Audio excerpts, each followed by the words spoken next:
At kaugnay po sa nasawing preso kasunod ng gulo sa Makati City Jail, makakausap po natin si Senior Jail Inspector Xavier Solda, ang tagapagsalita ng Bureau of Jail Management and Penology o BJMP. Magandang tanghali po sa inyo. Si Connie Sisig po ito. Magandang tanghali, Ma'am Connie. Yes, sir. Reaction po ng BJMP sa pagpapaimbestiga ho ngayon ni Mayor Kid Peña sa Makati Police sa nangyari hong gulo sa Makati City Jail kahapon. Well, kami naman sa BJMP at na-mention rin naman yan ni Mayor Kid Peña kahapon dahil nakita niya rin yung sitwasyon, no, makapag-attest siya. Wala naman po problema. Bukas po ang aming tanggapan para makapagtanong sila doon at makapag-imbestiga. Mainam po yun para rin po may parallel investigation na ginagawa din ng local government. What about your own investigation po dito? Dahil nakikita ho sa video at kanina napag-usapan na rin natin kaninang umaga no, na may mga tinitignan din kayong mga jail guards ano, na maaaring lumabag doon po naman sa karapatang pantao ng ilan sa mga presong ito.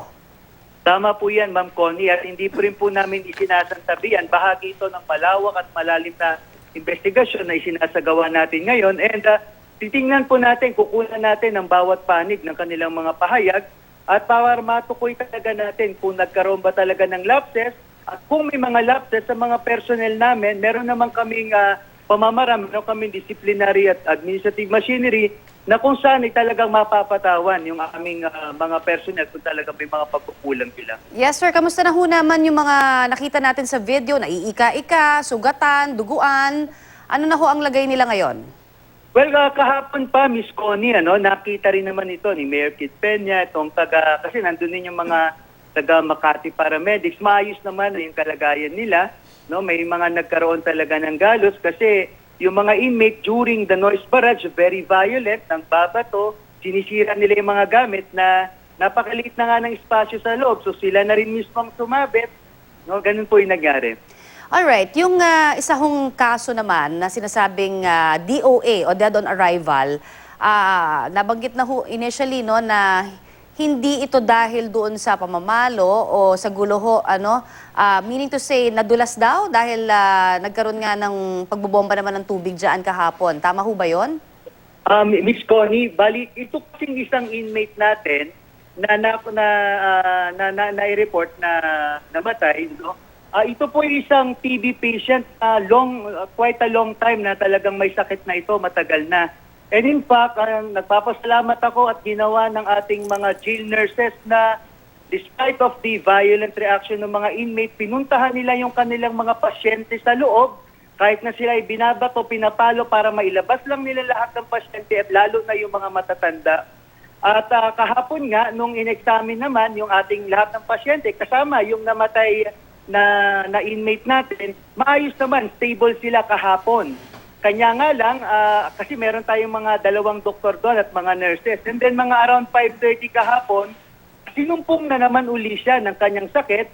Kaya based assessment ng doktor, inassess niya na dapat ito ipahatid na natin sa pinakamalapit na ospital. Paano nyo ho kinakampante yung damdamin ng mga kaanak dahil sa nakitang video ng karahasan ng ilan sa mga jail guards di umano tinitignan nilang ganyan dahil may mga pamamalo kahit na nakaupo na ay may mga nagdududa na yan daw ikinamatay talaga nung isa sa mga inmates at hindi yung sinasabing TB lang. May mga prueba naman tayo, medical records, everything that will say that TB ang kinamatay. Opo, tama po yun, Miss Connie, no? At saka matagal na po may record yung ating pasyente bago pa namatay. Pero po para sa mga kamag-anakan ng ating mga inmate, guys po namin ipahatid na wag po sila mag-alala kasi po yung grupo na nagpasimula at nag-create nitong gulo na to ay less than 10% lang ng jail population talaga ng Makati. At yung general population naman ay hindi sila naging involved o nagalaw. At huwag din po silang mag-alala kasi napakarami po natin doktor doon at nakatutok po ang handle po at ang pamunuan ng BJMP para masiguro na maayos ang kalagayan nila at maibalik sa dati yung normal na sitwasyon sa loob ng mga selda dahil talagang pong tirang-tira.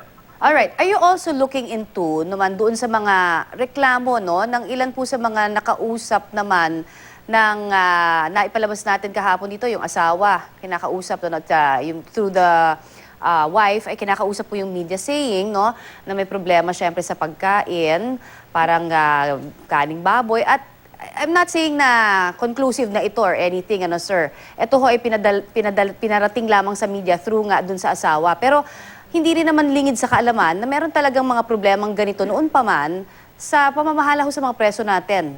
It's either sobrang init dahil sa siksikan, kulang sa espasyo, o kaya naman dun sa kalidad naman din ng kinakain nila. Ano ho masasabi niyo dyan? Ma'am Connie, kasama po yan sa malawakan at malalim na investigasyon natin. No? Hindi po natin dinidiscount yung posibilidad na merong ganyan. Kanya lang po, mainam din na makita ng ating mga kababayan yung timing ng pag-claim nila ng ganon. Kasi po, meron tayong different government agencies, mga NGOs, and even yung local government po ng Makati, pumapasok po sila, nakaka-interact ng ating mga inmates. Bahagi po ito ng mga inmates welfare and development programs natin. Hindi po ito nila nasabi o hindi po nila ito minimension para sana matagal na, napatingnan na po natin. Kanya nga lang po lumabas noong pong nahuli yung leader at ito na po, nag-create na sila ng gulo at paninira sa loob ng facility. Alright. Nabanggit niyo yung paninira. Initially kasi, para bang sinasabi ng mga kamag-anak na napaka-bias na ng ginagawang investigasyon, syempre pa ng BJMP, no? Dahil wala pa man din at hindi pa tapos itong sinasabi niyo ngang malawakang investigasyon, ay nagpapahayag na kayo na ito ay, kumbaga, paninira lamang. Yun daw ang kanilang sentimiento naman dyan. And gusto lang syempre malaman, ano? Doon sa sinasabi na isa sa mga opisyal dyan ang nagpapabenta ng droga, are you also investigating that official, sir? Kasama po yan, ma'am. Maliwanag po yung directive po ng ating Chief BJMP, si Jail Chief Superintendent Tapayan, no, na tutukan ito ng mabuti. Lalo na po pagdating sa personnel na mga personnel na posibleng involved dito. Talaga pong kung sila ay makikita after ng investigation, malalaman na meron silang malaking papel dito. Definitely, kung kailangan po silang maalis sa serbisyo, gagawin po ng BGMP yan. Okay. Yung mga nandito po sa video na nakitang nananakit, sabi nyo, kilala nyo dahil syempre tauhan ninyo yan. Are they still there, actively doing their jobs, or hindi muna pinapatrabaho hanggang sa matapos po ang investigasyon? Tama po kayo dyan, Ma'am Connie. Ito po kasi mga augmentation team natin. Kasalukuyan po silang naka-detain, nag-stay po ngayon sa regional office ng NCR. Naka-hold lang po muna sila doon at hindi po sila, wala po silang pine-perform in relation po dito sa Makati City Jail incident. Lalo na yung babalik sila para sa pagbabantay. Ibang mga tao na po. Will there be a possibility dahil hinihiling po ng mga kaanak ng mga preso na makausap nila yung mga mahal nila sa buhay eh. Meron hubang posibilidad na maaaring magawa ito kahit yung restrictions daw sa kanilang visitation rights ay parang naghigpit palalo? Tama po kayo, no, Ma'am Connie, kasi ang sitwasyon po ngayon, yung pong mga loob ng selda ay talaga pong sira at in fact kung ano po ay sira din ang mga gate nito. In fact, nilagyan lang namin ng mga posas yung iba at unti-unti po namin i-welding po lahat ng mga bakal dyan.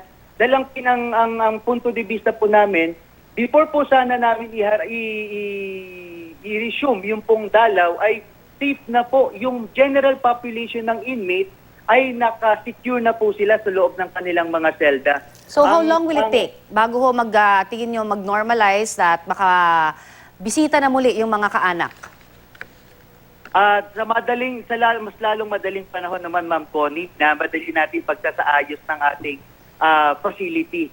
Para po, yan po ang gusto naming mangyari, mag-resume kaagad ng dalaw. Alright. Maraming salamat po naman sa inyong ibinigay sa aming oras. Maraming salamat din po, Ma'am Connie. Magandang tanghali. Magandang tanghali. Yan po naman si Senior Jail Inspector Xavier Solda, ang tagapagsalita ng BJMP.